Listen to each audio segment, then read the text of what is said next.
Okay, joined by the voice of rugby league, Rabsy Ray Warren. Rabsy, g'day, mate. How are you? How's it doing? Mate, really, really well. Really excited about the weekend that's coming up. We'll talk about one of the games tonight, mate. Blake Ferguson, should we give the kid another go? Do you think the NRL will give the kid another go? Oh, yeah, I think so.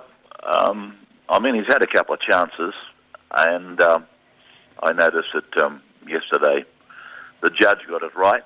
He basically said, I ordered you to stay away from alcohol, and maybe he should have another way, or should look a little bit differently the way he treats women. So if he gets both those things right, and he's got time to prove that he's been rehabilitated, then yeah, everybody's entitled to another chance. But I don't particularly want the rugby league to let him just straight back in without him showing that, yeah, I've got a clean record. I'm okay. Well, you've only got to look at some of the players like Josh Dugan and other players as well. Carney, who is now playing for the Sharks, who went down a similar sort of road and they fixed themselves up, and now they're back playing the best footy that they've ever played. Yeah, that's right. Carney and Dugan are probably two of the people I'm thinking about.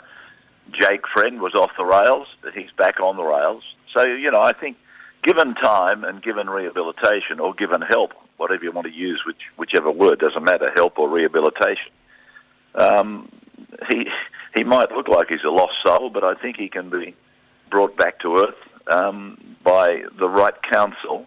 But I'm not in favour of just letting somebody walk back in after they've committed crime after crime or misdemeanour after misdemeanour. They've got to prove to the public, they've got to prove to themselves that they're right and proper people to come back and play our game and be an ambassador for our game. Yeah, absolutely. The Cronulla Sharks are in all sorts at the moment. What are your thoughts about Paul Gallen coming out publicly about the coach? Oh, look, I think it's been blown out of all proportion. We've got so many of these players on radio programs regularly now. I think Paul has got a contract at Austereo, Southern Cross Austereo Radio, and sometimes it's a jocular atmosphere that exists at that radio station and that radio program that he made the comment on, because I know, because I work for them myself in Sydney occasionally. And sometimes you relax, you drop your guard, and maybe you say something that probably didn't need public consumption.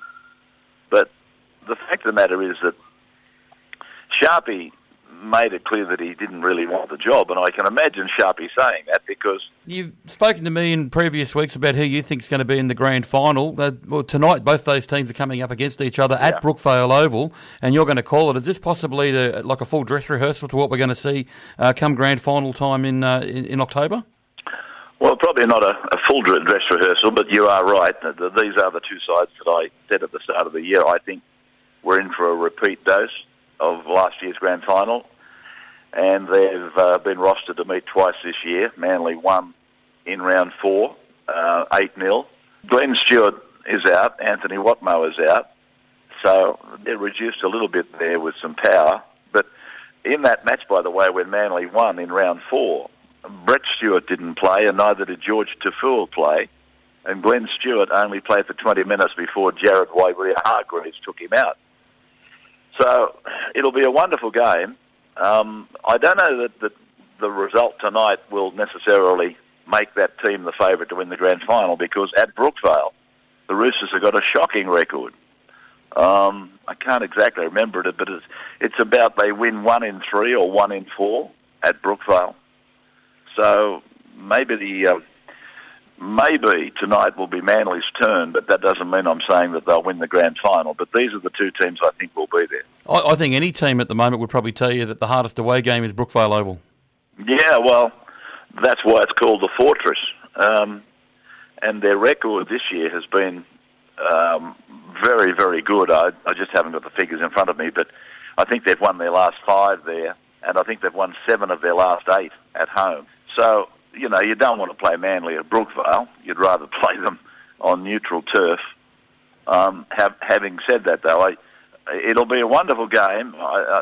It'll be a packed stadium down there, and I expect them to reappear in that grand final that we're coming up to in about how many weeks' time? I'm Yes. counting the days about 12 weeks away. Yeah, it's going to not far away, mate. It's going to be a fantastic game tonight. It's going to be a great call by you and the boys as well. Well, it's a funny thing that the papers rang me yesterday. They were intrigued. The number of hyphenated names that are going around in this game tonight. There's a total of 7 of them. So it won't be the easiest game to call if it goes from one hyphen to the next hyphen and so forth, so forth. But no, it's something. It's something that's going to be well worth watching. And when they come together, there's always something that is aggressive, out of order. Wairia Hargreaves last time, and I think the time before, as a matter of fact. Yep. All right, Rabsy, thank you very much for your time today, mate. Really appreciate it. No, my pleasure. Rabsy Ray Warren there, the voice of rugby league, joining us today.